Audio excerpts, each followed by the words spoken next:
Bonjour à tous, bienvenue.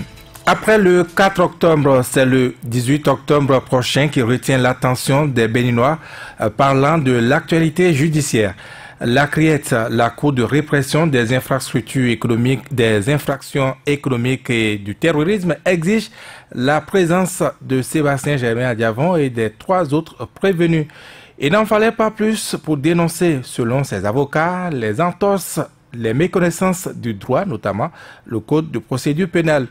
Pour mieux comprendre ce dossier qui a refait surface de manière inattendue, comprendre ce que reproche le collège d'avocats de Sébastien Germain Adiavon à la Cour et au ministère public, nous recevons aujourd'hui Maître Kato Atita. Il fait partie du collège d'avocats. Il fait partie donc du collège d'avocats. Il va nous expliquer donc tout ce qui a pu se passer. Eh bien, ce dossier, qu'est-ce qu'il faut y comprendre? Bonjour, Maître Paul Kato Atita. Bonjour, monsieur le journaliste. Je vais d'abord rectifier rapidement, ça c'est très important. Oui. Je ne suis pas du collège d'avocats de monsieur Sébastien Adiavon ni de ceux qui sont concernés.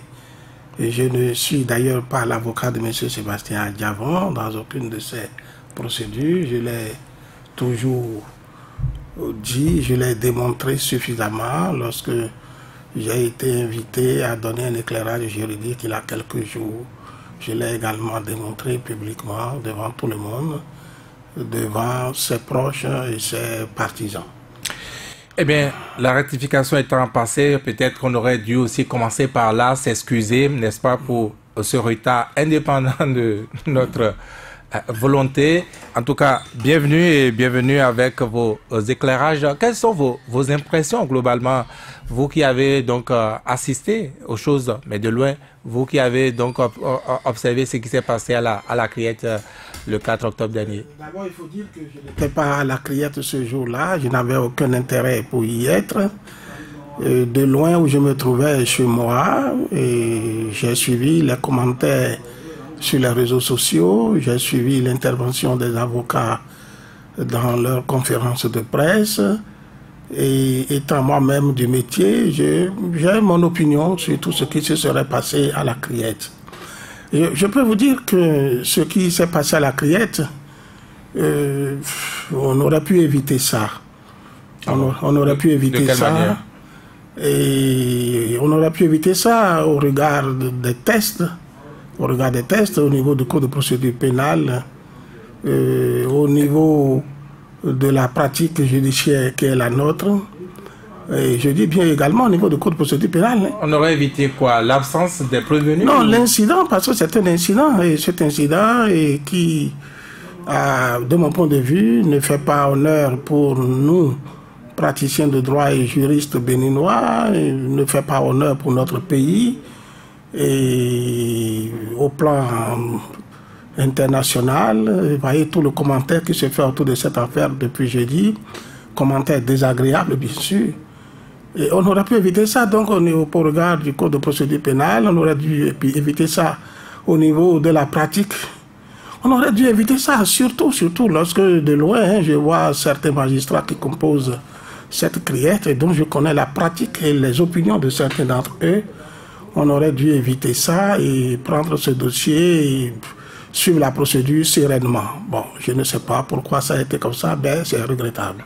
Eh bien, de manière concrète, qu'est-ce qu'on aurait dû éviter? Que reprochez-vous à qui? C'est-à-dire que quand vous prenez notre législation, il faut dire que le Code de procédure pénale actuel, nous en avons un avant, celui de 1967. Et qui est abrogé, qui n'est plus en vigueur, mais qui a laissé des traces, qui a laissé des pratiques. Et nous avons celle-ci également qui a pris le relais. Vous savez, la possibilité pour prévenu de dire à un juge, je ne comparais pas, jugez-moi à mon absence, est déjà établie dans notre législation.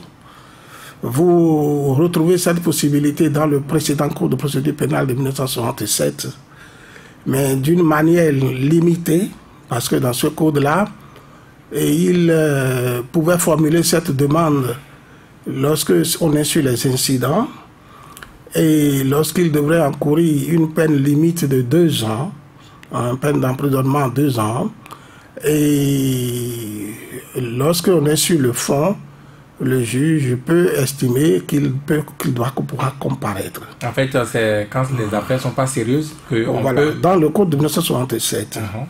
Mais le code de l'an 2013, qui est en vigueur actuellement, a sauté ce verrou-là. Un verrou important, le verrou de la peine, qui est de 2 ans. Et donc, il pouvait demander à ne pas comparaître en toute matière, et se faire représenter par son avocat ou ses avocats. Et le code a maintenu toujours cette possibilité-là, qui est du pouvoir d'appréciation du juge, que l'on peut lui demander à un moment donné de comparaître, de venir.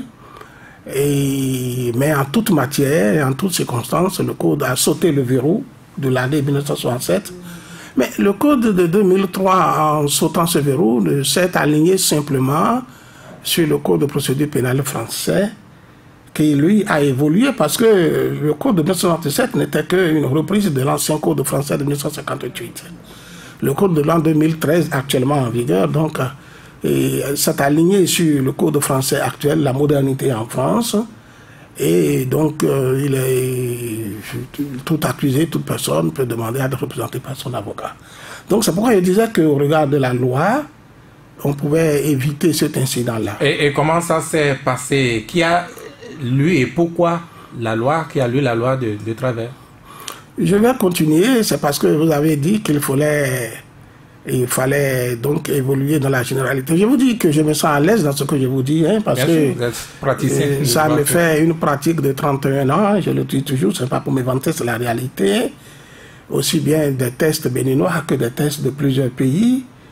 Et j'ai une idée de ce que je dis, et je dis que pendant mes 31 ans, j'ai plus fait le pénal à 90% que toute autre discipline.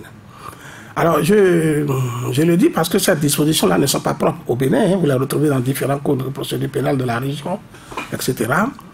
Mais le problème qui se pose, que ce qui m'a dérangé de plus de loin, et permettez-moi de le dire, je disais tout à l'heure que par rapport à notre pratique, on pouvait éviter ça, parce que ce n'est pas la première fois que ça se passe.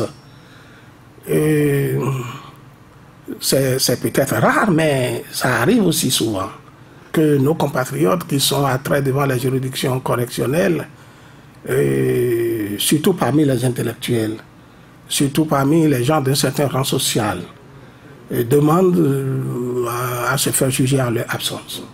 Je vais vous raconter tout simplement une petite histoire.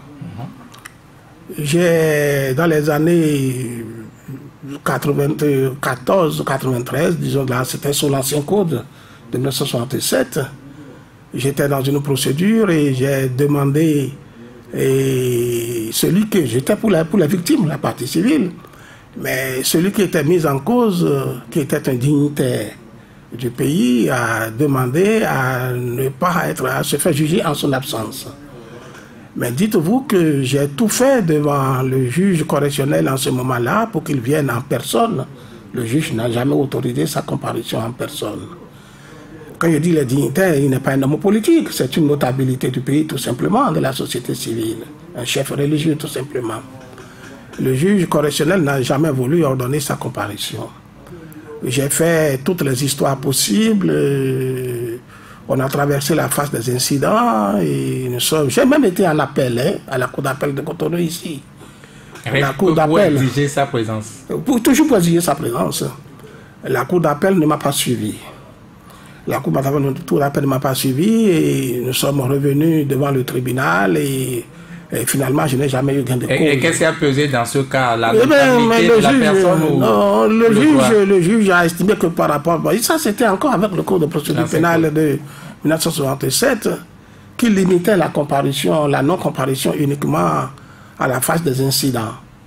Et pourtant, le juge n'a jamais... On a dépassé la phase des incidents, pourtant le juge, arrivé même sur le fond, n'a jamais autorisé sa comparution sur le fond et allé jusqu'à rendre sa décision.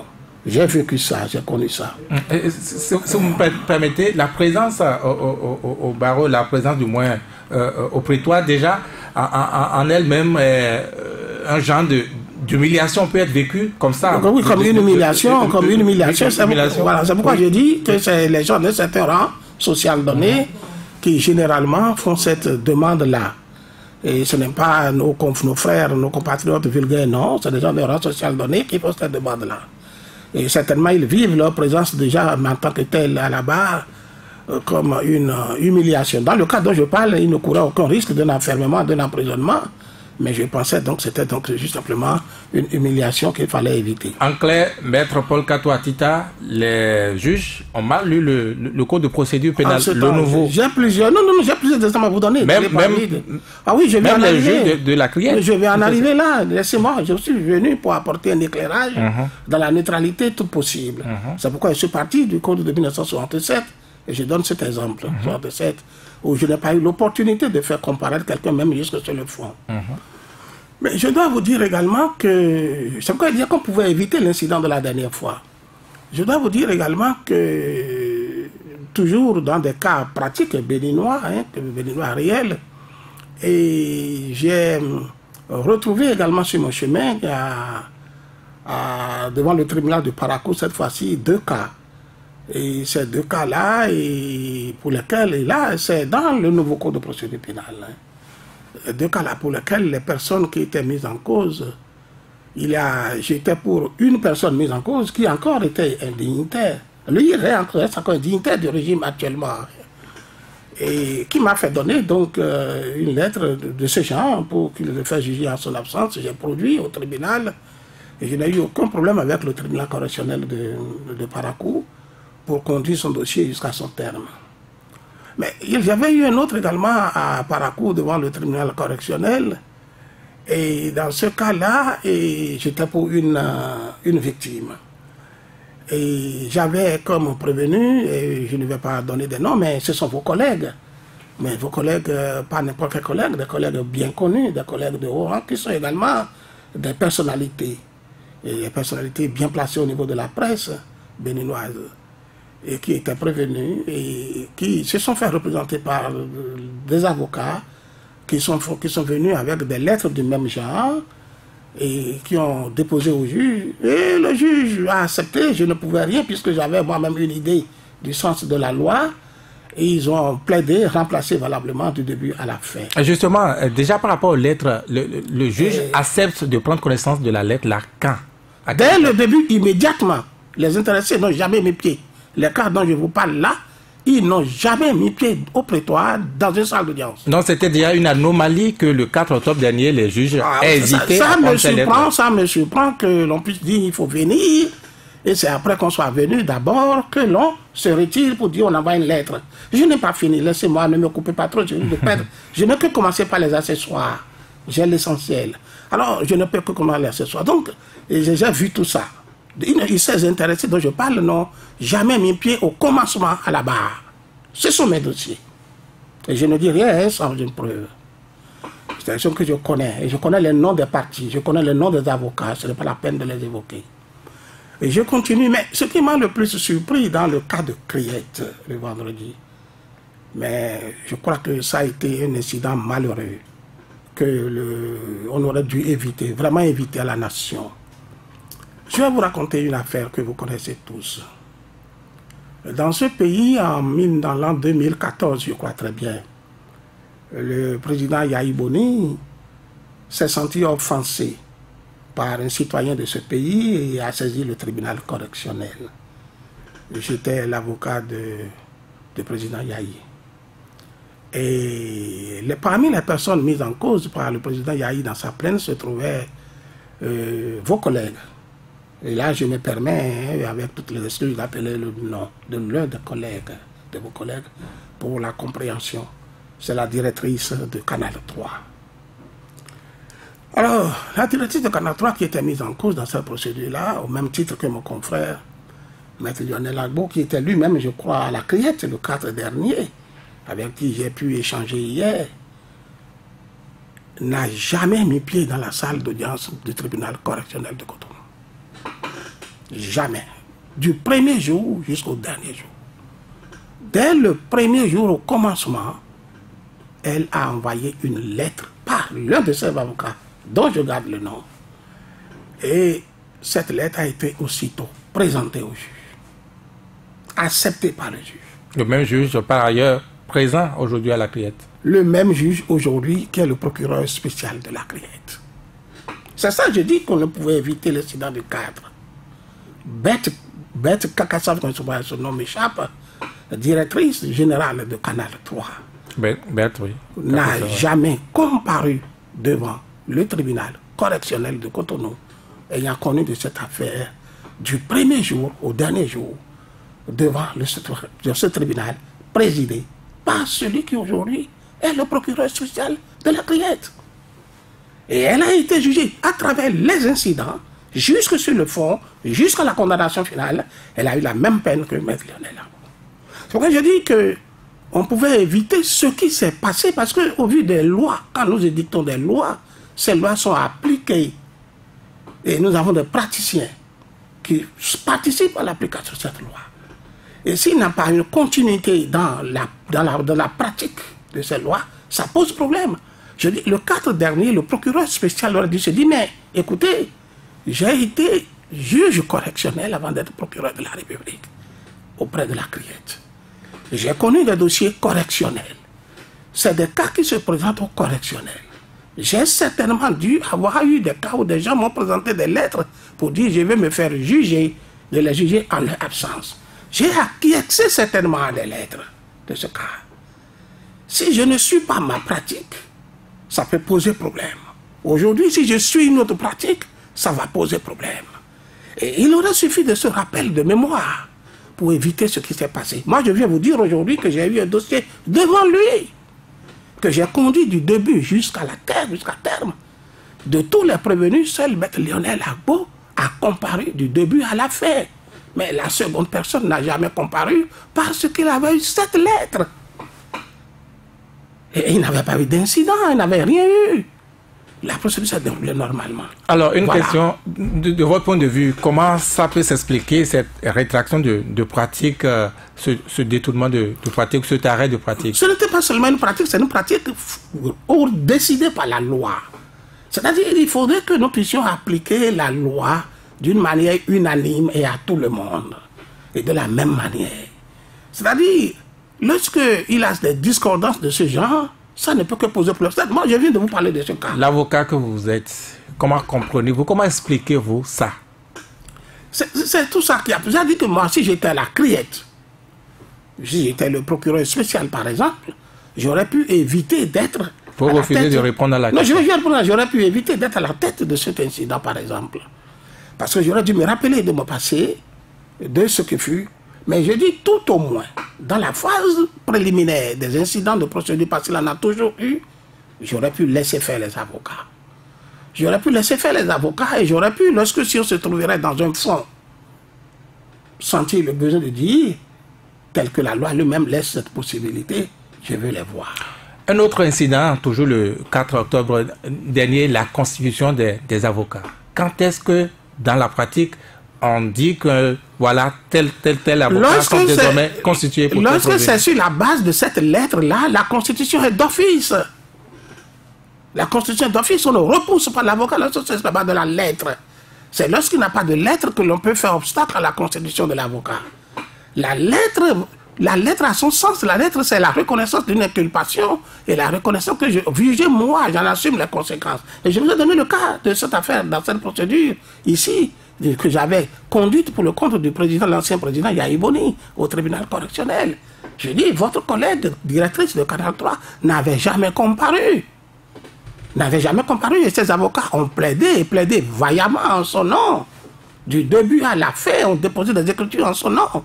Moi, à Parakou, j'ai les avocats de ceux qui n'avaient pas comparu du tout, ont plaidé, ont déposé, sont constitués. Vous n'avez pas donné l'exemple, mais beaucoup évoquent aussi le cas donc, de l'affaire d'empoisonnement où ceux qui étaient accusés à l'époque n'avaient pas été jugés physiquement, n'étaient pas là. Non, ce cas était un peu différent. C'est un peu différent en procédure. On ne peut pas l'assimiler à cette disposition-là. Et on ne peut pas l'assimiler à cette disposition, c'est des cas différents. Mais par contre, parce que ce n'était pas un tribunal c'était un juge d'instruction, et il n'était pas le seul, il avait d'autres personnes, et les autres personnes étaient présentes. Et c'est ça qui a fait que ça a racolé à eux. C'est un cas totalement différent en matière de procédure pénale. Okay. Mais ce qui est ici devant le tribunal, c'est ce que je vous dis de consistant. J'ai parlé dans le cadre du dossier du chef de l'État, l'ancien chef de l'État pour offense. J'ai parlé d'une procédure que j'ai eu à conduire sous l'ancien code de procédure pénale, de Constant. Et j'ai parlé de 2 procédures que j'ai connues à Paracou, de manière constante. Et j'ai connu un autre cas également à Porto Novo ici. Et l'intéressé n'a jamais comparu. Il a écrit. Là, j'étais son avocat. C'est moi qui ai déposé. Et ma constitution n'a jamais été rejetée. Et ça a été mené jusqu'à son terme. Parce que là encore, je dis, j'ai fait la remarque généralement que c'était des gens de certain rang social donné qui font cette demande-là. C'était un roi de Porto Novo. Voilà. Alors, comment expliquer que, après avoir accepté de prendre ces lettres, ces différentes lettres des prévenus, que la Cour ait quand même résisté à accepter qu'ils se fassent représenter par les avocats? Alors, dans le cas de la criette? Oui. Une chose est de résister à prendre la lettre. Quand on a pris la lettre, pourquoi avoir continué? C'est-à-dire que je vous ai déjà dit une chose. Nous devons faire en sorte que dans chacun de nos comportements, etc., nous puissions poser des actes qui ne prêtent pas de l'espoir de suspicion dans l'esprit de nos compatriotes. Et il est bien vrai, il faut voir la personne de M. Adiabon, un homme devenu un peu emblématique dans le pays. Et si on tenait compte de ça, on pouvait éviter cela. Mais en ne tenant pas compte de ça et en faisant ce qui s'est passé, tout ce qui s'est passé à le 4, ça laisse l'impression, parce qu'il faudrait le dire ouvertement, laisse l'impression que des mains invisibles sont restées derrière pour tenir à ce que M. Adiabon vienne, qu'il comparaisse. Et laissez-moi, dans ma tête, je n'ai pas de doute, s'il était là le jour-là, il serait arrêté. Alors, pour ce qui s'est passé, vous avez observé donc les avocats de la défense dénoncer une certaine proximité anormale entre le ministère public et la Cour. Ce n'est pas hier seulement, ce cadre-là seulement que l'on remarque ce genre de choses. Et on remarque généralement dans des dossiers que dans notre pratique, dans notre milieu, dans le langage du palais, nous appelons des dossiers sensibles. Les dossiers sensibles, c'est ces dossiers dans lesquels le pouvoir en place a toujours un intérêt. Et c'est des dossiers qui très souvent sont orientés vers des opposants politiques. Ce n'est pas opposants politiques dans le sens d'aujourd'hui, même dans tout le temps. Quand on parle d'opposants, ce n'est pas seulement de ce régime, de la rupture, que l'on peut parler d'une orientation de la justice vers des personnes. Non, l'orientation a toujours existé. Et lorsqu'il s'agit toujours de ces cas-là, le procureur, vous savez, son statut, c'est cet homme qui est sous ordre. Il n'a pas une indépendance. C'est pourquoi d'ailleurs, le code a évolué jusqu'à arriver à un certain de réduire un peu ses pouvoirs. Il est sous ordre et je dis, il ne fait rien sans avoir reçu des instructions dans ce genre de dossier. Et il est en quelque sorte, joue un rôle, comme je l'ai dit aussi, un rôle un peu d'un démarcheur du pouvoir auprès de ses collègues. Il joue un rôle de démarcheur auprès de ses collègues parce que c'est sur lui qu'on tape, c'est sur lui que la chancellerie tape, c'est sur lui que la présidence tape. Et ce dossier-là, on veut de ceci, ça n'a pas eu lieu, on n'a pas eu lieu, ceci, cela, etc. Il est sous menace permanente. Et alors, ça lui donne le droit de faire pression? Je viens. Et j'ai dit tout à l'heure qu'il joue comme le rôle de démarcheur auprès de ses collègues. Et je répète, ce n'est pas seulement sous le régime de la rupture, ça a été toujours comme ça. Quel que soit le gouvernement, il ne faut pas penser que c'est seulement sous la rupture. Non, pas du tout. Ce serait une erreur. Et ça a été toujours comme ça. Mais lui, les pressions qu'il reçoit là-bas de la chancellerie, les pressions qu'il reçoit de la présidence, il est aussi des fois à la quête de soutien. Et ces juges qui sont là, juges de siège, sont ses camarades, ce sont ses promotionnaires. Ils ont fait l'université, ils ont fait l'école de magistrature. Et souvent, ils se parlent, ils se font des confidences. Il va chercher des aides. Il cherche des aides. Aidez-moi, voyez, le patron veut que ce soit comme ça. Le patron veut que ce soit comme ça. Écoute Jean, écoute Pierre, ne me laisse pas. Et ça, c'est de la confiance. La douce pression. C'est de la confiance. Et il faut me soutenir, c'est ce qu'il veut. Et tu vois, ça ne va pas. Ça ne va pas. Alors, donc cette confidence qui amène. Donc, c'est ce qui explique ce genre de proximité que l'on constate parfois entre ces magistrats du parquet et les différents juges de siège. Est-ce que ça n'a pas de limite à aider quelqu'un? Est-ce qu'on peut aider quelqu'un même en déchirant le droit, en déchirant les lois pour parler ainsi? C'est aussi quelque chose qui est très important. Je dis, si moi j'étais à la place du procureur spécial, par exemple, et je l'ai dit tout à l'heure, j'aurais pu dire à mes supérieurs, écoutez, j'ai été juge de siège, j'ai eu une jurisprudence connue, des avocats de ce pays. Ce monsieur, par exemple, il va envoyer des avocats, ils me connaissent. Il n'est pas exclu que dans des procédures que j'ai traitées en tant que juge de siège, il en a eu parmi eux qui m'ont déjà fait apporter 1, 2 fois, 3 fois des lettres pour dire mon client va se faire juger en son absence. J'ai accepté parce qu'en tant que procureur, il vient à l'audience en préparant son dossier. Il ne vient pas pour dire qu'il est surpris par certaines réalités du procès, non. Tout comme l'avocat ne va pas au procès pour dire je suis surpris par certaines réalités, non. Il a des réalités d'une procédure qui ne peuvent pas vous surprendre. Vous vous préparez déjà à l'avance, vous savez que ça peut arriver. Et dans le cas de Adiavon, par exemple, que ce soit les avocats, que ce soit surtout le parquet pouvait déjà savoir qu'il peut ne pas venir, il peut envoyer une lettre. Alors donc, moi, si j'étais à sa place, j'aurais pu dire, si c'est la chancellerie qui me demande de tout faire pour qu'il soit là physiquement, lui dire, écoute, monsieur le garde des Sceaux, vous n'irez pas me passer, j'ai été juge de siège et correctionnel. Il n'est pas exclu que j'ai eu des dossiers dans lesquels j'ai accepté des lettres comme ça, et en face des avocats. Est-ce que se référer aux articles, n'est-ce pas, du code de procédure qui disent non? Excusez-moi que là, je ne peux pas tenir mordicus à sa présence, parce que je peux être contrarié par mon passé. Alors, ça aurait pu être dit au garde des Sceaux. Si c'est de la présidence que les instructions sont venues dans ce sens, ça aurait pu dire également gentiment, respectueusement. Alors donc, c'est parfois ne pas prendre certaines dispositions soi-même qui amènent ces types de problèmes. Donc ça aurait pu être évité sans que l'incident n'ait lieu si les choses avaient été clarifiées même avant l'audience. Revenons à l'affaire elle-même, une affaire connue, une affaire qui a surpris, en tout cas avec la criette qui a surpris tout le monde, que cette affaire rebondisse ainsi. Comment on peut expliquer? Certains disent qu'une affaire jugée, terminée, sans appel, ça aurait dû s'arrêter depuis. Je l'avais dit également que, de mon point de vue, ce n'était pas possible. Je l'avais dit, hein, mon opinion n'a pas varié. Et je vais vous dire également, lorsque je parle de... C'est-à-dire que tout ce qui s'est passé le 4 aurait pu être évité. Si nous nous mettons sur le terrain de la science, du chemin de la science, de l'évolution de la science, et surtout si nous tenons compte, si nous tenons à une cohérence. C'est-à-dire, en fouillant, en cherchant à comprendre un peu, parce que comme je dis, c'est des réalités béninoises, il faut fouiller dans les réalités béninoises, et ce sont nos juges, il faut chercher à comprendre, qui ont tous eu un passé.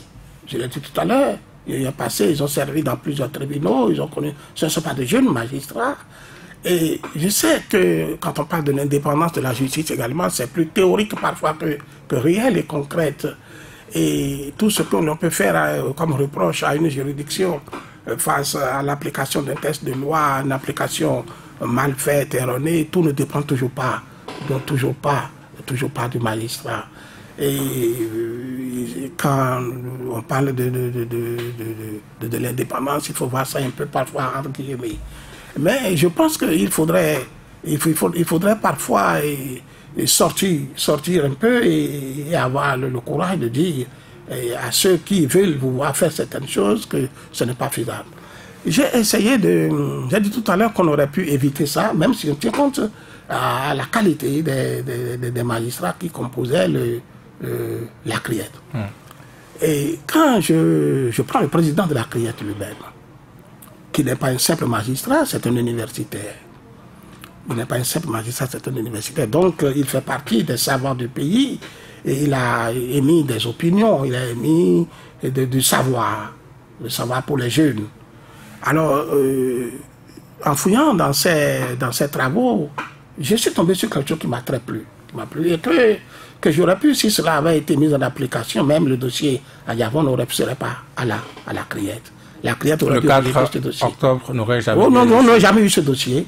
Parce que en fouillant dans ses écrits, dans ses recherches et dans ses opinions, dans ses analyses scientifiques, je dis bien scientifiques. Qu'avez-vous lu alors? Mais, je dis, il n'est pas un simple magistrat, c'est un savant, c'est un universitaire.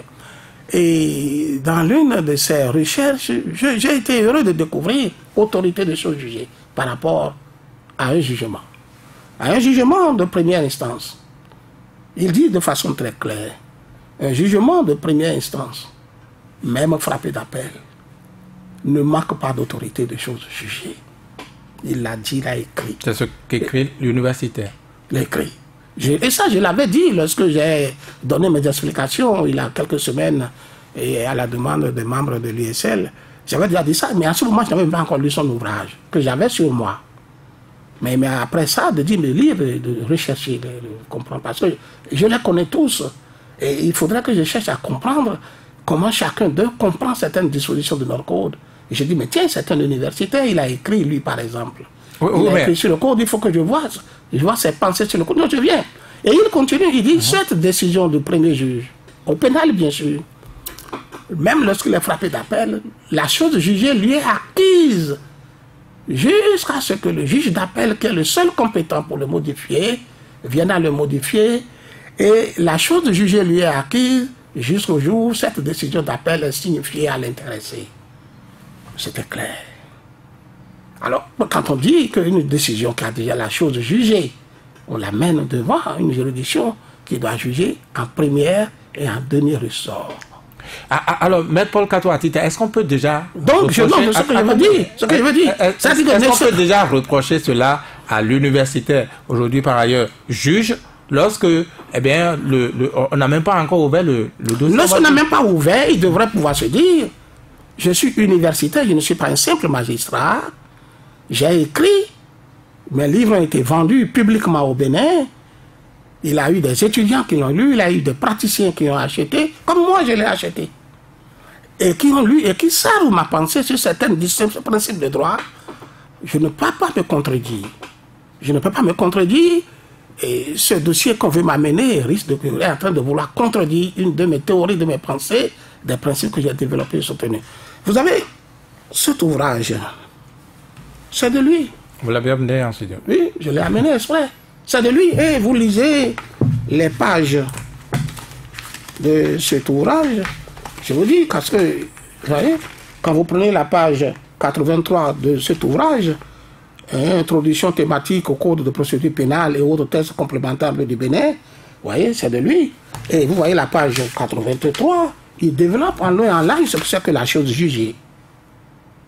La chose jugée, c'est-à-dire, je l'avais dit moi, je n'avais pas encore lu avant de le dire, il le développe, que c'est une chose que la chose jugée, et que tant que la Cour, parce qu'il dit même frappé d'appel. Et il faudrait uniquement que cette Cour d'appel modifie ça. Et que il ne suffit pas qu'il y ait de modification, il faudrait que cette modification soit notifiée, signifiée à l'intéressé, pour que la décision de la Cour d'appel se substitue à la chose jugée de première instance. Autrement dit, même si le gouvernement, le ministère public à l'époque avait fait donc cet appel, le jugement reste toujours avec la chose jugée. Il le confirme. Tant qu'on ne l'a pas signifié. Non, ce n'est même pas ça. Lorsqu'ils ont fait cet appel, tant que la Cour d'appel n'a pas rectifié ce jugement conserve entièrement l'autorité de choses jugées. Et lorsque la Cour d'appel viendrait à rectifier ce jugement, ce n'est pas du jour où la Cour d'appel a rectifié que l'autorité est perdue, mais à partir du jour où on a signifié le jugement rectifié par la Cour d'appel à l'intéressé. Et il le dit, c'est long, c'est cela, c'est le temps de vos téléspectateurs, sinon je vais le lire. Non, vous avez donné les références du livre. Je le lis. Tout le monde peut aller l'acheter. C'est de la publicité. C'est la bibliothèque, dans la bibliothèque de librairie du pays. Il a développé.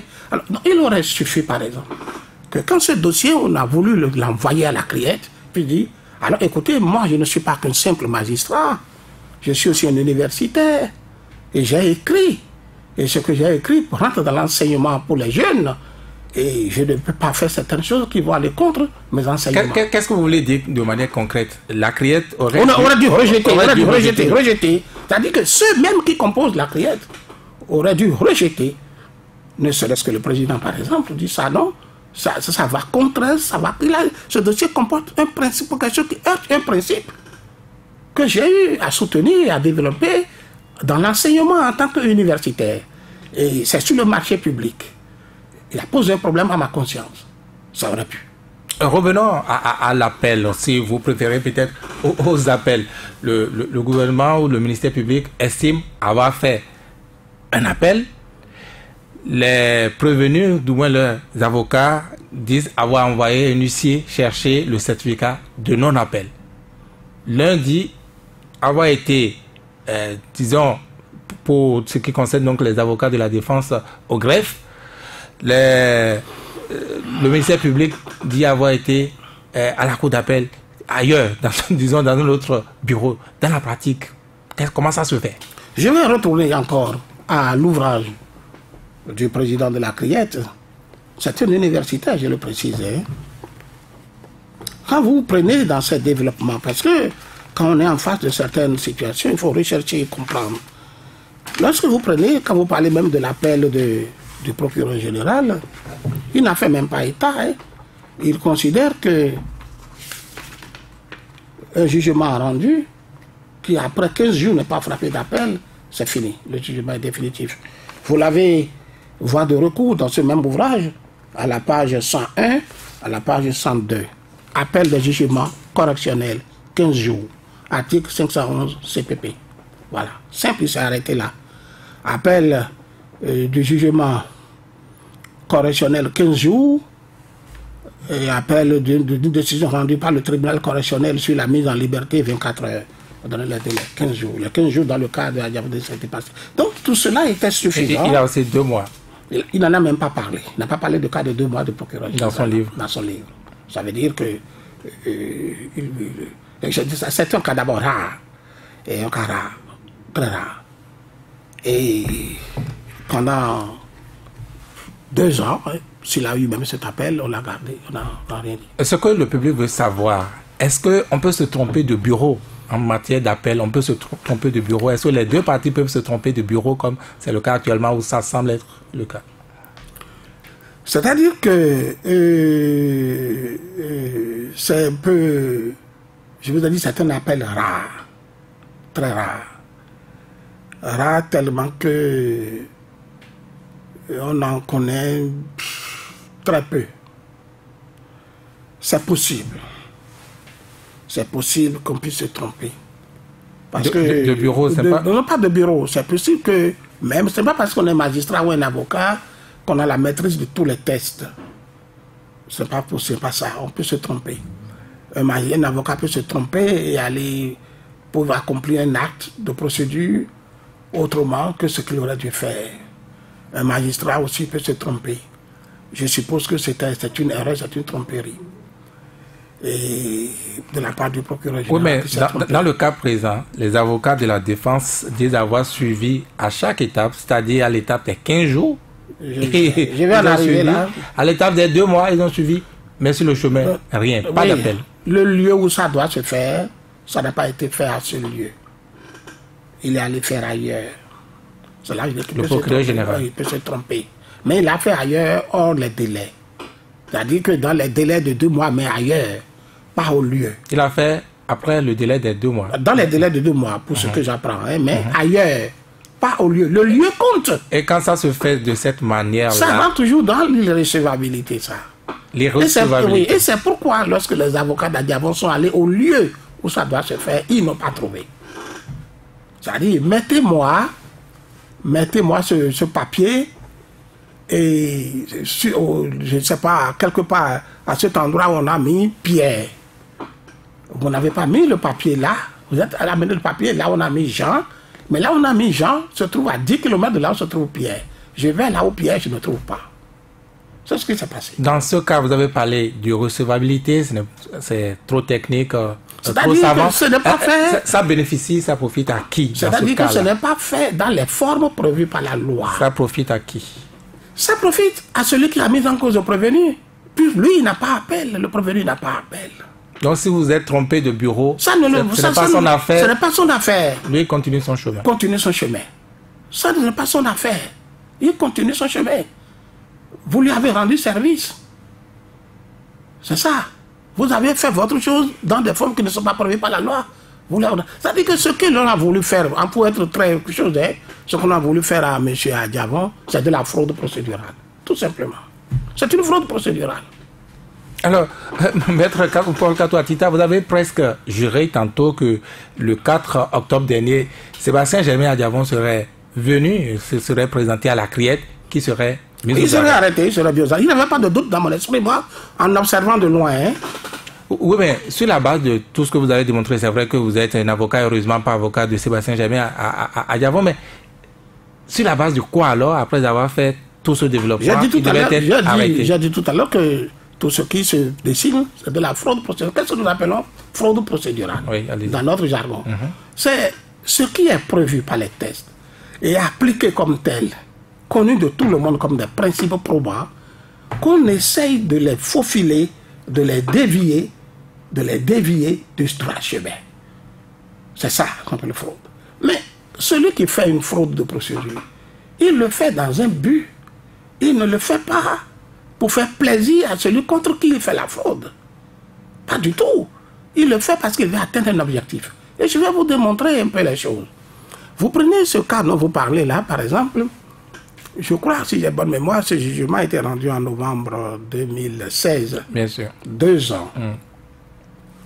Qu'est-ce qui a fait qu'en 2 ans, on n'a pas enrôlé cet appel, ce dit appel du procureur général devant la cour d'appel? Qu'on nous explique sur ça. Est-ce que l'on peut garder un appel qu'on a fait soi-même pendant 2 ans sans l'enrôler pendant 2 ans? Sans l'enrôler, c'est-à-dire? C'est-à-dire que sans remettre le dossier, sans remettre le dossier de cet appel que l'on a avec soi au nouveau juge, c'est-à-dire le juge de la cour d'appel, qui doit en connaître. Or, ce dossier... C'est-à-dire, autrement dit, il écrit sa lettre, mais c'est ça le dit, il fait l'appel, mais il ne remet pas le dossier au nouveau juge qu'il veut qu'il juge. Et cela pendant 2 ans. Il le garde dans son bureau, dans son tiroir, pendant 2 ans. Et le nouveau juge qui va juger est avec lui. Tout le nouveau juge là est au palais de justice de Cotonou là. Si vous ne comprenez pas, je vais vous expliquer pour que vous voyez. Allez-y. Quand vous rentrez au palais de justice de Cotonou, vous arrivez à 2 grands bâtiments.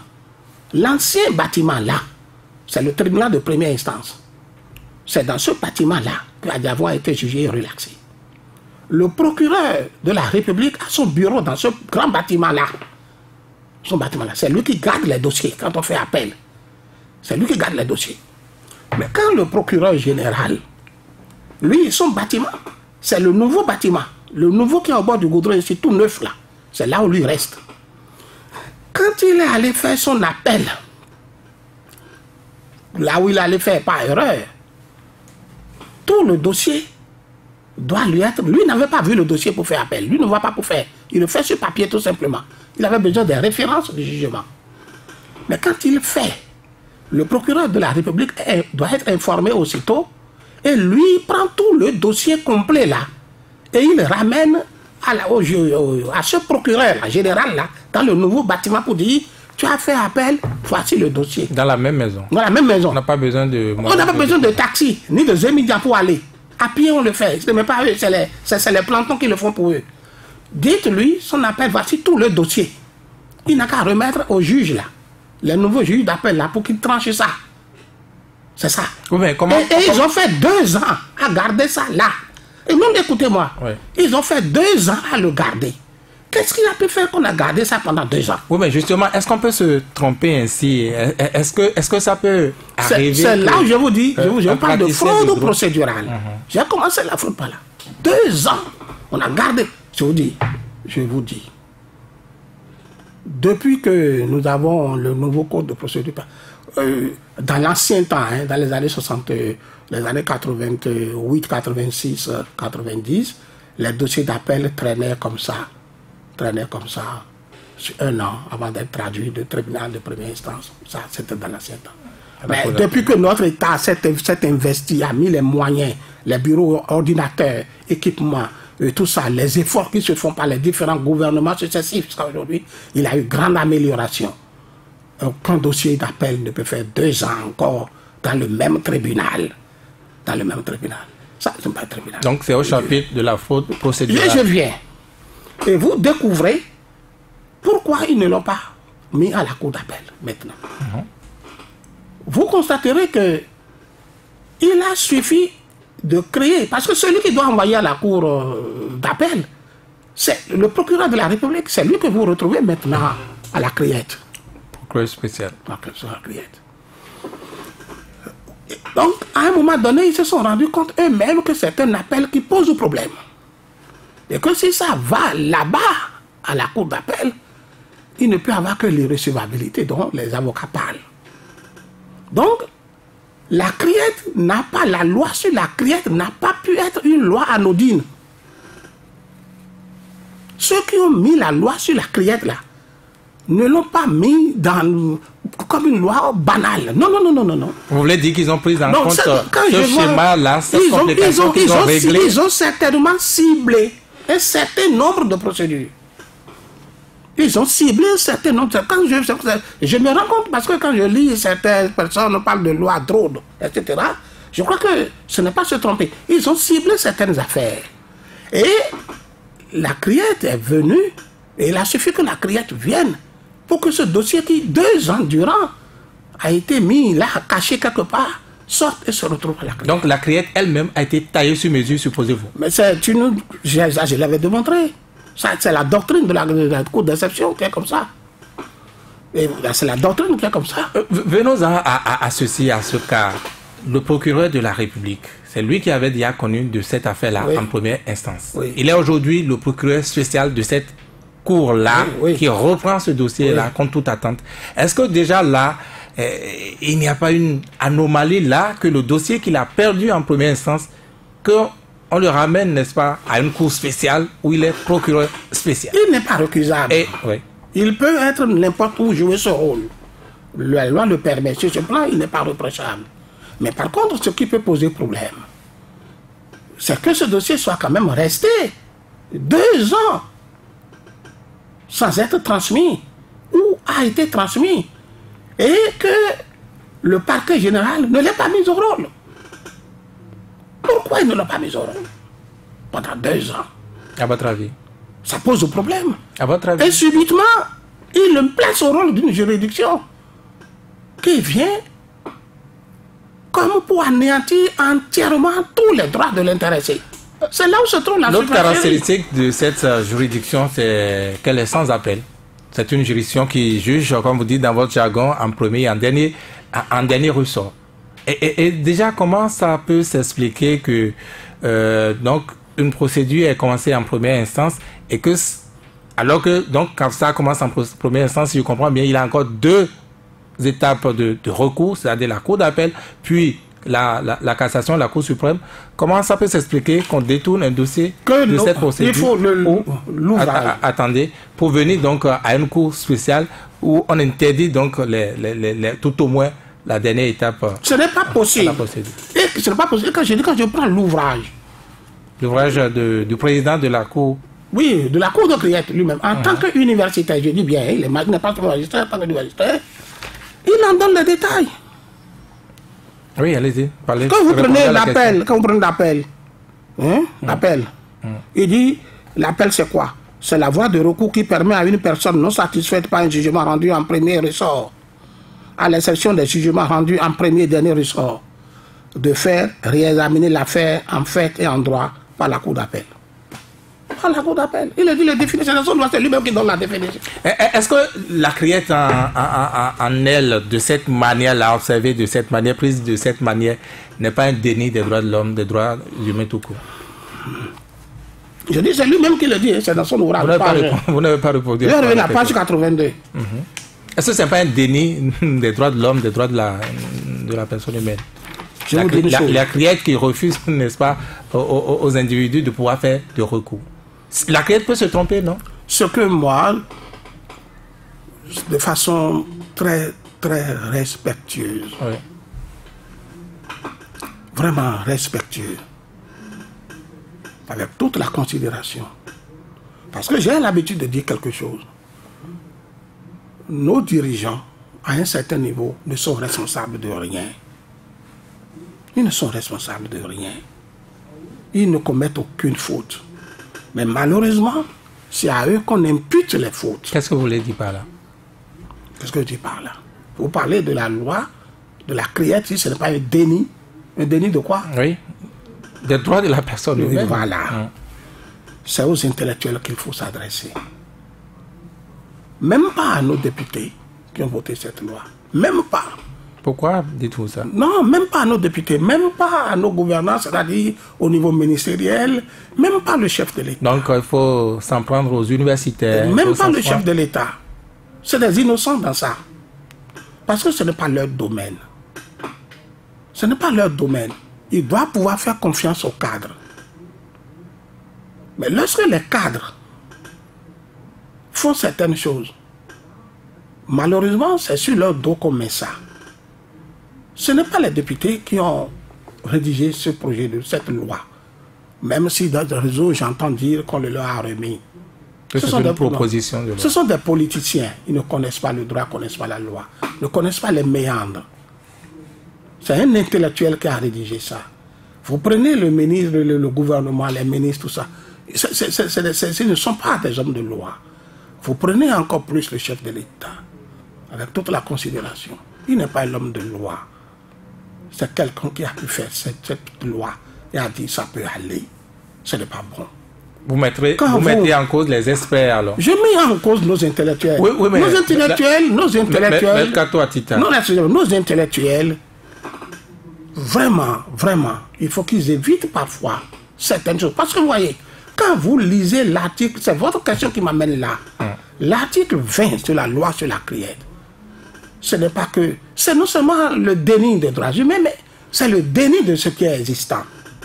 C'est-à-dire, l'article 20 donne plein pouvoir à la criette de s'arroger toutes les compétences de tout ce qui est nos tribunaux existants en matière correctionnelle et criminelle.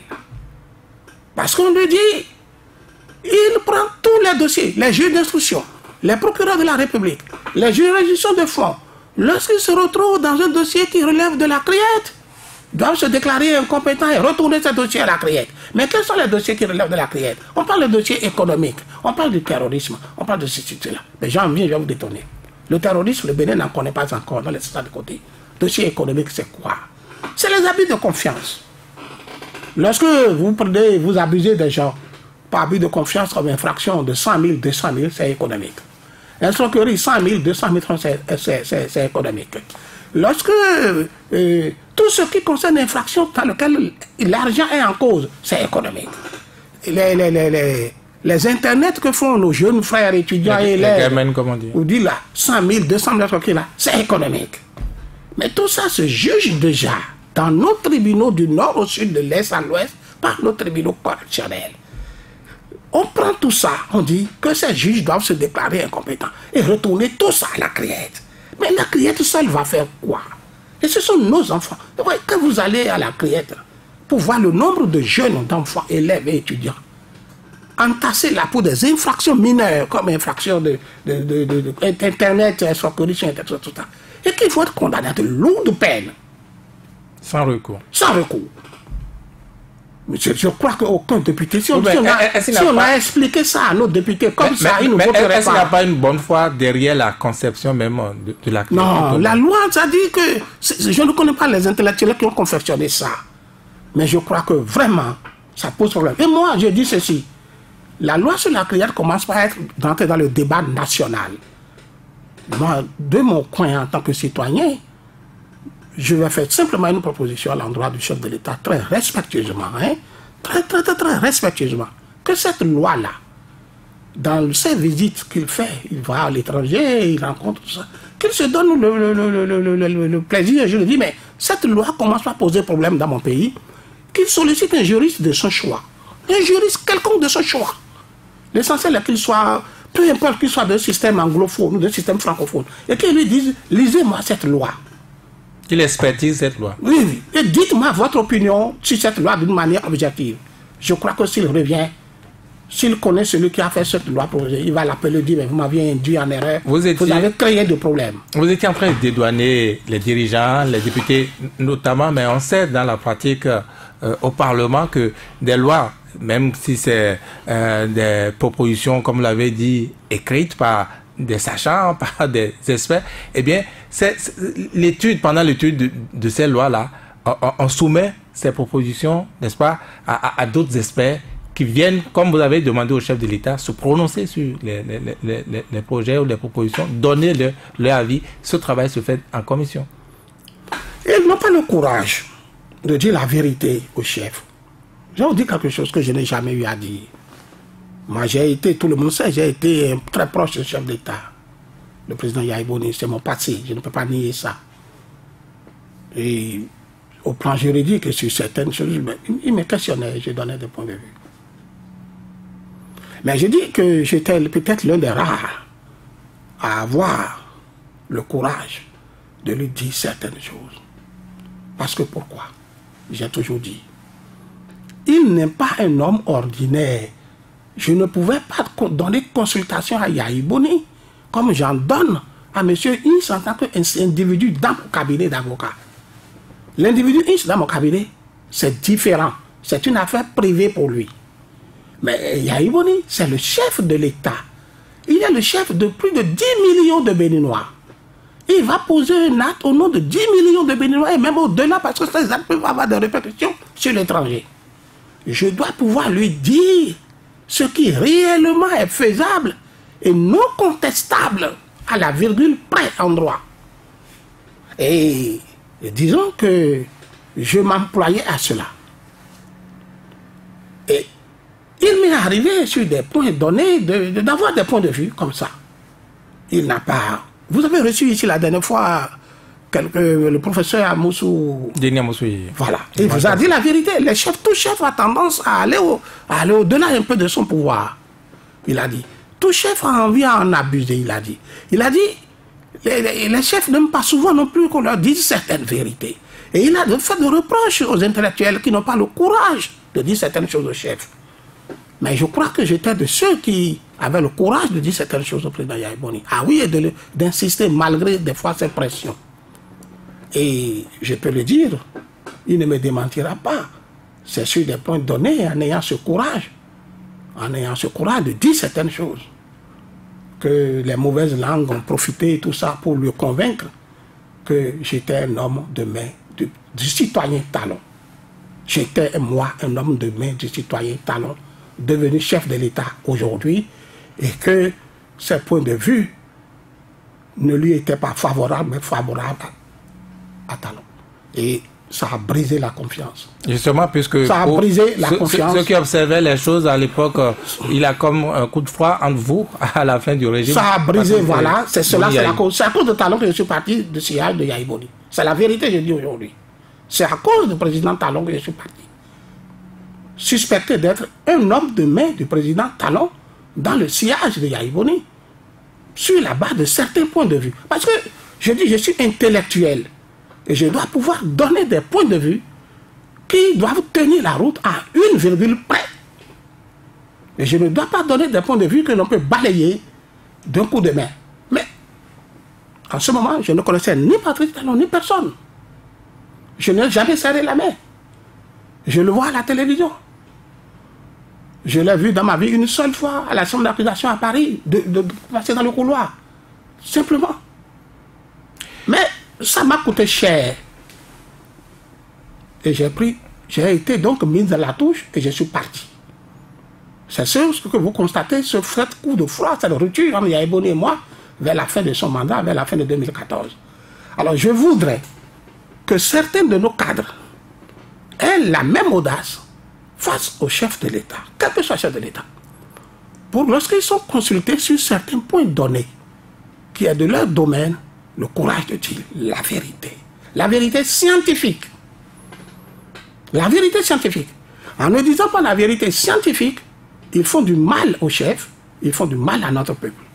Pour revenir à la criette, Maître Paul Kato à Tita, en de pareilles circonstances à l'étape actuelle des choses, quel est le recours possible? Voilà, que nous avons affaire à un coup où il n'y a en principe pas de recours, mais en l'état partir des choses pour le dossier à Diavon, quel est le recours possible? J'ai dit tout à l'heure que mon souhait est que le chef de l'État, lors de l'une de ses visites dans un des pays, fasse expertiser cette loi. C'est sûr, il ne va pas le faire lundi. Il va pas et qu'il puisse... s'il le fait, je crois qu'il aura une position contraire face à cette cour. Maintenant, qu'est-ce qu'il faudra faire par rapport à ce cours? Moi, je dis, ceux qui ont conçu la loi l'ont conçue d'une manière que cette loi, elle est là. Mais ce que je crains, c'est que en l'appliquant d'une certaine manière à certaines catégories de gens, surtout à des hommes politiques, que ça ne nous amène dans des crises politico-judiciaires. Et cela, je dis encore, ce sera la responsabilité des intellectuels. Et lorsque vous avez reçu le professeur Amoussou, son nom m'échappe, Denis Amoussou, la dernière fois, en me faisant part, parce que c'est un sociologue, il a dit, je suis sociologue, et je dois toujours me référer au passé, faire des analyses historiques, pour pouvoir apprécier le présent. Il vous a fait recours à ces événements de 1963, à faire Boyiki, voilà. Que ceux qui aujourd'hui ont un certain comportement vis-à-vis des hommes politiques, par la pression judiciaire à outrance, se rappellent de ce passé-là et de passé. Et pas seulement dans le Bénin, un peu partout. Que la justice mise tellement au devant, comme moyen de pression acharnée contre certaines catégories de gens, débouche souvent sur des crises politico-judiciaires. Et je suis mieux placé pour connaître bien l'affaire Boyiki. J'en suis une victime. Ah oui? Ah oui, je suis une victime de Boyiki. Si vous me donnez 2 minutes, je vais vous le rappeler. Oui, vous avez 1 minute. Je suis l'affaire Boyiki, je suis une victime de Boyiki. L'affaire Boyiki aurait dû m'emporter et je ne serais pas vivant devant vous aujourd'hui. Lorsque le 26 octobre, je suis né d'un père, un père que je suis né, je l'ai vu comme ami et compagnon des premiers présidents de ce pays. Mon père était un homme actif en politique. Très actif. Historiquement actif en politique. Et c'est pour des raisons données que je dis, je m'éloigne de la politique. Mon père était un des compagnons les plus fidèles du président Manga à l'indépendance de Yahweh. Au plan politique. L'un des fidèles. Et lorsque le 26 octobre 1963, l'affaire Boyiki a déclenché dans cette crise politico-judiciaire, les manifestants qui ont pris d'assaut ici la Bourse du Travail pour faire renverser le régime Manga, c'est comme ça qu'ils en ont fait pour certains des proches du président Manga dans certaines régions. Et c'est comme ça qu'ils nous ont attaqués aussi dans mon village natal à 1 km de Porto Novo. Les manifestants par milliers venant de Porto Novo, venant d'Adjara, ce 26 octobre, en 3 expéditions, maisons brûlées, incendiées. Mon père était le dignitaire à rouler en véhicule de l'État. Les véhicules de l'État que les gens roulent aujourd'hui, je suis né dedans. C'était une voiture, c'était à l'époque Z. Mon père en avait avec un chauffeur de l'État, avec un drapeau de l'État dahoméen. Ce véhicule a été incendié, brûlé par les manifestants. Les services de la gendarmerie qui ont eu écho étaient venus déjà nous protéger. La gendarmerie nationale était déjà chez nous à partir de 12 heures. À la protection. Pour nous protéger. C'est là que j'ai vu les grenades lacrymogènes pour la première fois de ma vie. De 12 heures à 17 heures, c'était le siège chez nous. Bien que le président Manga ait donné des instructions pour que nous soyons placés sur la gendarmerie nationale, ce qui a été fait. Le 28, 26, 27, 28, le régime tombait. Mon père perdait également tous les privilèges du régime. J'ai vécu 6 mois en dehors du foyer paternel, chez mes oncles maternels. D'autres frères, chacun de nous a été distribué partout face à la colère populaire pour nous protéger. La gendarmerie est allée assiéger à Diara proche, considérée comme capitale de la région. Je ne sais combien de désastres il y a eu, combien de coups de feu, combien de blessés graves. Voilà là où peut conduire une pression judiciaire, une crise judiciaire, mal contrôlée, mal gérée. Donc ceux qui ont le plaisir d'activer la justice comme moyen de pression absolue sur certaines catégories de gens, notamment les hommes politiques. Donc, à faire très attention et savoir ce que fut le passé. Le professeur Denis Amoussou a fait appel à cette affaire. La dernière fois, j'étais chez moi, j'ai suivi, ça m'a rappelé, j'avais 7 ans. Je ne devrais plus être ici. Revenons en 2018 et précisément le 18 octobre, quand vous avez établi qu'il a procédure, n'est-ce pas, ou fraude à la procédure. Hein? Qu'est-ce qu'on fait dans ce cas? Surtout dans le contexte actuel avec une cour sans recours. Les avocats de M. Adiabon sauront comment se débattre, se défendre, mais c'est un véritable problème.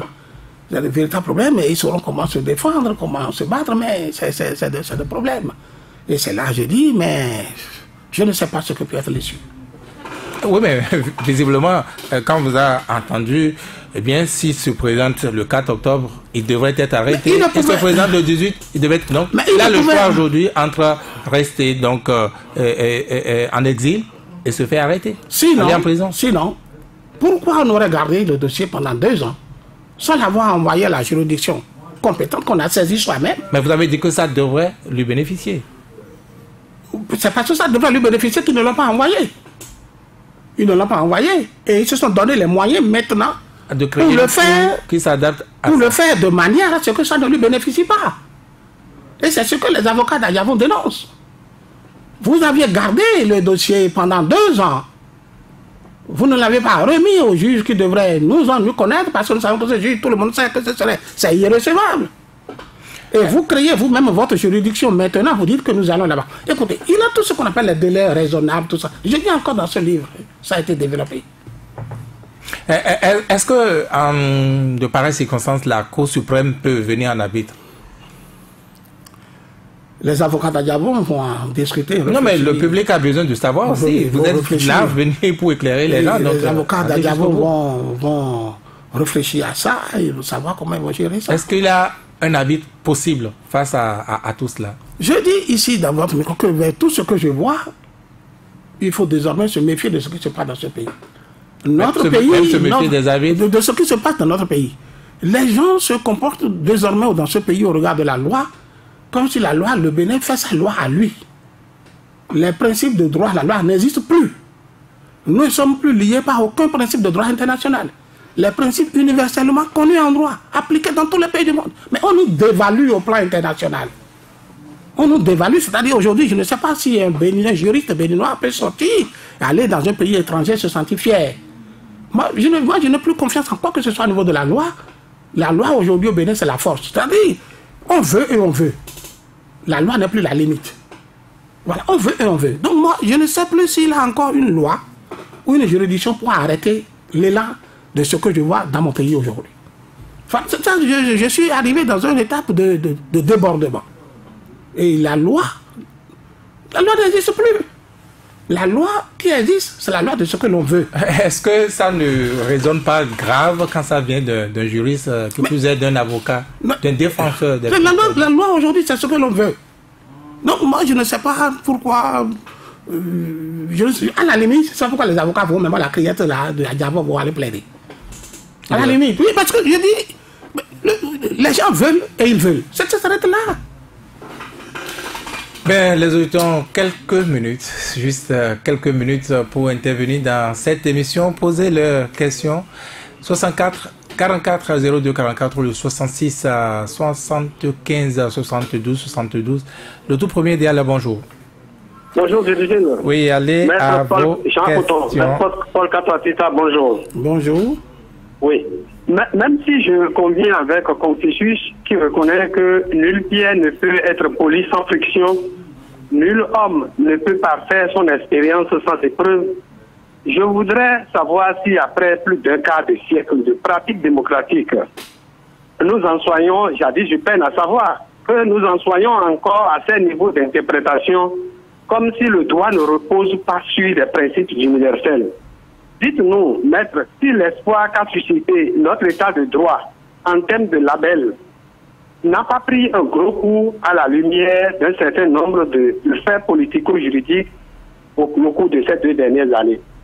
Deuxième question, la criette, dans sa contexture actuelle, n'offre aucune possibilité aux personnes jugées par sa compétence de se pourvoir un appel, comme c'est le cas de la cour d'assises que nous avions hérité de la période révolutionnaire. L'existence d'une telle instance extrajudiciaire est-elle possible dans un état de droit comme le nôtre?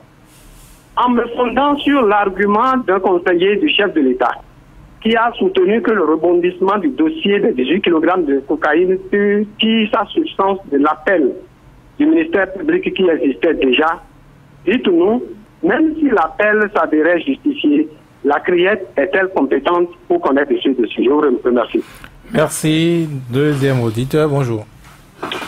Monsieur Virgile, bonjour. Bonjour. Mathieu rentre en nous. Oui, allez rapidement à vos questions. Maître Kapatita, bonjour. Bonjour. Je vous remercie beaucoup d'être au rendez-vous et d'avoir éclairé l'opinion publique. Monsieur Virgile, j'ai trois petites questions rapidement. Maître Kapatita. Oui. Selon vous, et selon vos explications, voyez-vous que, ou allez-vous nous dire que la justice béninoise est indépendante aujourd'hui, et mais pourquoi? Deuxième question. Est-ce que s'il arriverait, ou s'il arriverait, j'allais dire, et que M. Sébastien Adjavon ne se présentait pas le 18 prochain, est-ce qu'il pourrait être condamné par la justice dénommée Criette là? Et troisième question.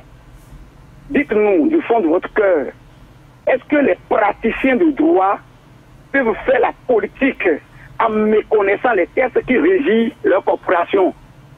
Très bon dimanche à vous et bonne émission. Merci, bon dimanche à vous aussi. Troisième auditeur, bonjour. Oui, bonjour, monsieur Vigil Avancé. Bonjour. Bonjour, maître Kato Atita. Oui. Du courage à vous pour le combat que vous êtes en train de faire pour les Béninois. Ça nous permet de connaître le droit. Ma première question, c'est de vous demander qu'appelle-t-on juger par contumace? Est-ce que la criette, ce n'est pas inventer la justice pour pouvoir avoir la même mise sur la justice? Deuxième question, est-ce que la criette a un mandat donné comme les autres cours?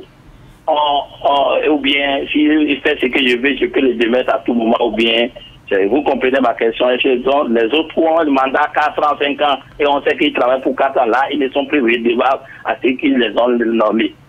Donc, troisième question, le peuple est en train de constater qu'il y a un seul juge au tribunal de Cotonou qui juge tous les dossiers, c'est le juge Azo. Et bizarrement, on le retrouve encore à la criette à Porto-Novo. Est-ce que cela ne cause pas un problème pour les avocats? Est-ce que vous ne pouvez pas parler pourquoi c'est seulement lui seul qu'on confie tous les dossiers de condamnation? Et pour finir, est-ce que la loi est rétroactive quand on sait que ce dossier de cocaïne est né 2 ans avant la création de la criette? Est-ce qu'il n'y a pas un problème d'éthique là? Sébastien Rosso, bon dimanche à vous. Bonne émission. Je pense que nous allons prendre encore un quatrième et tout dernier. Oui, bonjour monsieur. Bonjour. Bonjour Virgile, bonjour maître. Maître. Votre nom, s'il vous plaît. Eugène Ewaignon, c'est l'émotion. Eugène Ewaignon, maître. Et maître, dites-moi. Oui. Après avoir...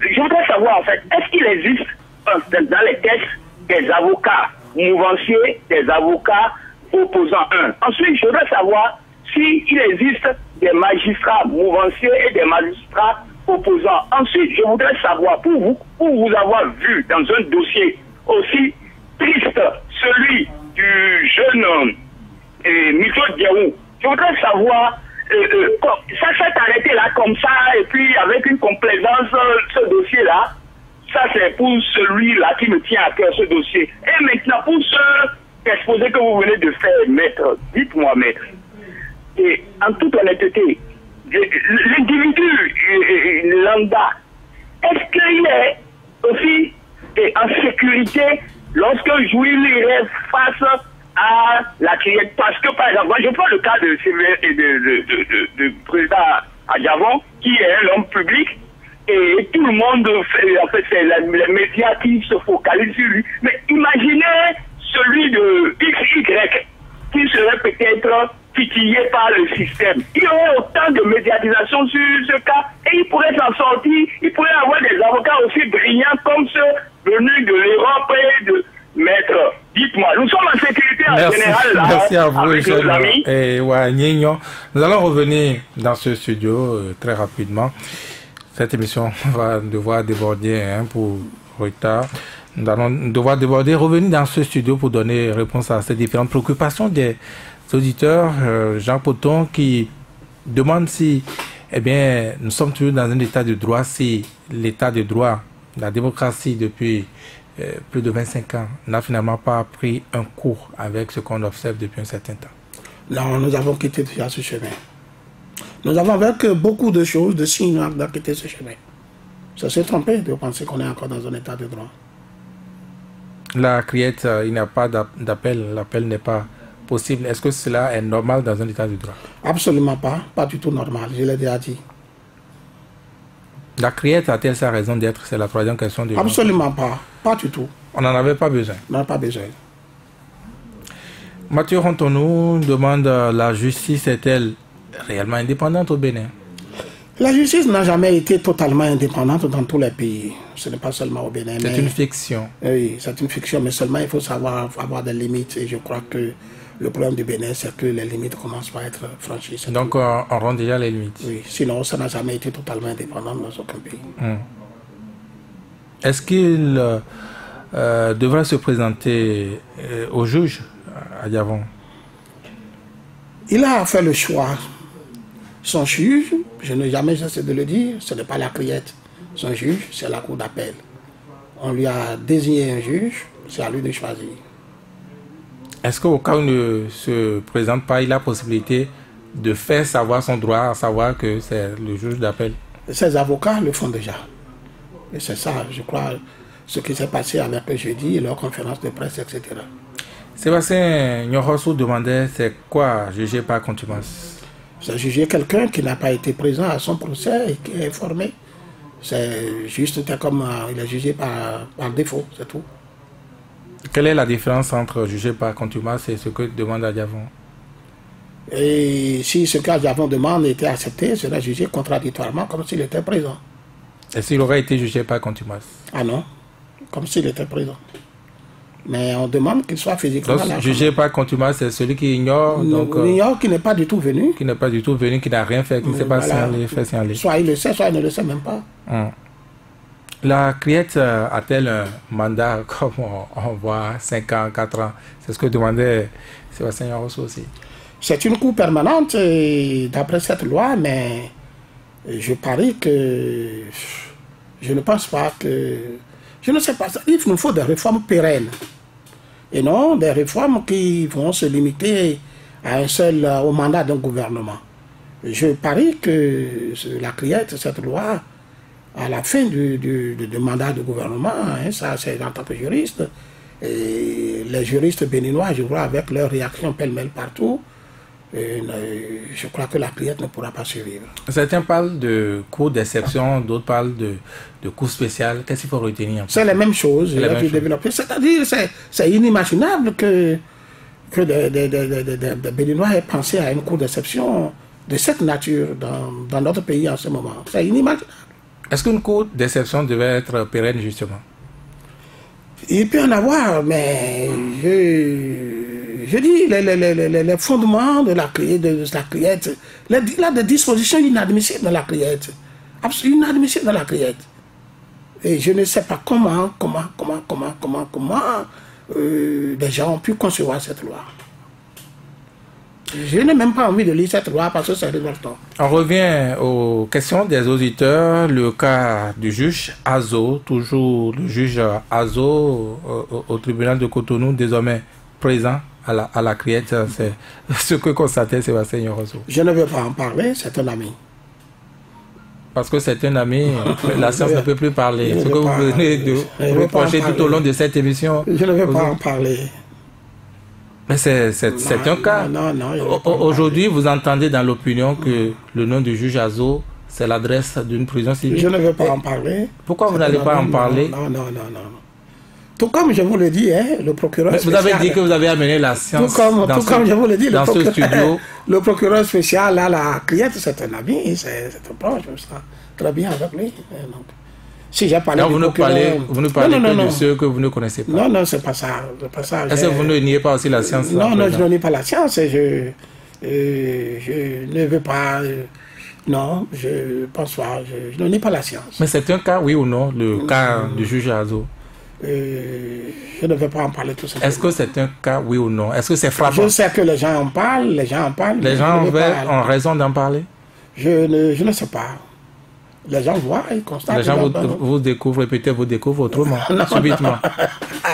Je vous ai dit que c'est un ami, comme le procureur spécial, hein, c'est un ami. Donc autant qu'on peut se lier d'amitié avec vous, c'est fini, on vous ferme la bouche. On vous ferme la réflexion. Non, ce n'est pas ça. Je n'en parle pas. Vous cherchez des mots? Non. Vous cherchez vos mots? Je n'en parle pas. Ah, je vous mets à l'aise, je vous laisse. La loi est-elle rétroactive? Non, pas du tout. Mais là, il faut faire une remarque. Par principe, elle n'est pas rétroactive, mais il faut reconnaître toujours au niveau de choses analyses scientifiques que les lois de procédure et les lois d'organisation judiciaire ont un caractère rétroactif. Mais leur caractère rétroactif a des limites. Et le cas à Diavon, par exemple, fait partie de cette limite-là. C'est parce que l'on ne veut pas respecter cette limite que constitue le cas à Diavon qu'il a problème. De manière concrète, qu'est-ce que vous voulez dire? Une loi de procédure, une loi d'organisation également, de procédure, une loi sur l'organisation judiciaire, lorsqu'elle est votée, prend immédiatement effet. C'est ça. Vous avez dit vous-même, vous avez reconnu que cette loi-là dit que une fois installée, cette cour installée, tous les dossiers qui concernent le correctionnel viennent à cette cour. Je viens. Prend immédiatement effet. Ça, c'est le principe. Mais ce principe a des exceptions. Et je donne un cas d'exception, le cas à Diavon. Un dossier déjà examiné, jugé. Il a un jugement. Fût-il qu'il ait appel, on ne peut plus le retourner au point de départ. Et c'est ça ce que ceux qui ont institué la criette veulent qu'il soit. C'est ce qui pose problème et qui posera toujours problème. C'est l'intelligence qu'il y a derrière la conception elle-même de la criette. Voilà. Alors j'espère que vous allez pouvoir répondre à cette question-là. Existe-t-il des avocats mouvanciers, des avocats opposants? Ce n'est pas la peine de répondre à cette question. Encore une fois. Oui, pas la peine. Non, mais vous ne pouvez pas ne pas répondre aux questions. Non, pas la peine. On aurait dû finir cette émission sans les auditeurs. Non, on ne peut pas répondre à cette question. Et, vous voyez, chaque personne, c'est-à-dire, nous avons tous la liberté de nos convictions politiques. Mais le problème qu'il y a, c'est que nous devons, s'il s'agit d'une analyse scientifique, nous devons avoir l'objectivité scientifique et rester scientifique. Je vous ai dit tout à l'heure, et vous avez d'ailleurs vu que ça a été remarqué, vers la fin 2014 et autres, jusqu'à la fin de Yaïboni, je n'étais plus avec lui. Je suis parti. Et vous ai donné la raison pour laquelle je suis parti tout à l'heure. Je ne l'ai jamais donné. Le président Talon qui est là ne sait jamais. Peut-être qu'il ne le sait pas d'autres canaux. Mais de ma bouche, personne n'a jamais entendu que c'est à cause de lui que je suis parti. Quand le président Yahi a commencé par me suspecter d'être à son service auprès de lui. Parce qu'à un moment donné, sur les analyses juridiques, il fallait donner des points de vue de juristes de la science. C'est ça. Donc, on peut avoir des convictions politiques, mais sur le plan scientifique, rester l'homme de science. Parce que la science, elle est universelle. Vous savez, quand les confrères français sont venus ici, tout ce qu'ils ont dit, c'est parce que c'est sur la base scientifique. On a l'impression que chaque régime fabrique ses avocats soutiens. Tout ça, ce n'est pas grave. Mais l'essentiel est d'être scientifique, face à des problèmes scientifiques. Est-ce que les avocats ne font pas partie des problèmes politiques de ce pays, finalement, on va dire? C'est possible, mais je pense qu'il faut rester scientifique. Mais je le dis, moi, je vous donner, vous m'avez demandé tout à l'heure ici, est-ce que les lois de procédure, les lois de tout ça, je vous ai dit que quand elles sont votées, immédiatement sont applicables. C'est scientifique. Je n'ai pas dit le contraire. Mais je vous dis, le cas Diamant fait partie de l'exception. Et c'est parce que l'on ne veut pas respecter cette exception qu'il a problème. Ça, c'est pour les avocats. Parlons des magistrats. Il a demandé s'il a des magistrats, des juges mouvanciers, des juges opposants. Théoriquement, il est interdit aux magistrats de faire de la politique, théoriquement. Mais la politique, c'est aussi une question de conscience. Bon, je ne peux pas dire que quelqu'un est mouvancier ou pas, parce que je ne peux pas percer la conscience de quelqu'un. Mais théoriquement, il est interdit et cela se conçoit, parce qu'il leur faut une indépendance. Et bien, comme je le dis, l'indépendance de la magistrature est plus souvent sur papier que dans la réalité. D'accord, mais une maladie, c'est des signes cliniques. À quoi on peut donc commencer par ranger tel avocat, pas tel magistrat de moins dans tel ou tel. Les audiences sont publiques.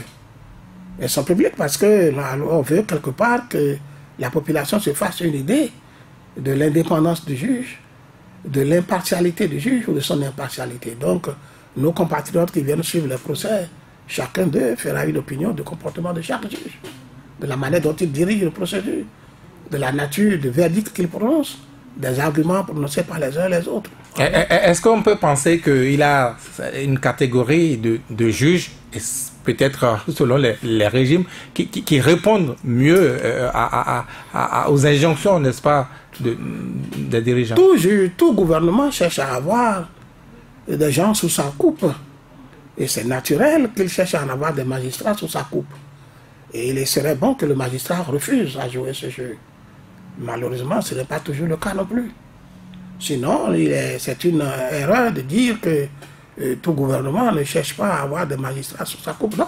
J'ai dit tout à l'heure, quand on prend le cas des procureurs de la République, j'ai pitié de mes amis qui jouent ce rôle. Les procureurs, on sait. Les procureurs, c'est naturel. C'est naturel, mais je dis, c'est encore parmi eux, c'est eux qui, des fois, qui jouent le rôle de démarcheurs de ce terrain-là, pour les gouvernants, etc., etc. Donc, il a toujours cette déviation. Le cas M. Diamant, on n'en entend plus du tout parler. C'est un dossier qui est devant le juge d'instruction, il n'a pas fini, sinon, bon, je serai informé, je ne suis pas informé de l'affaire. Si la criette est aussi dangereuse pour les personnes de notoriété, comme à Diamant, les individus lambda, est-ce qu'ils sont en sécurité? C'était la question donc de Eugène Ewagnon.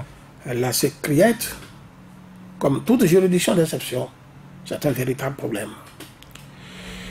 La réponse est aussi courte et vous allez à présent conclure. C'est la fin de cette émission.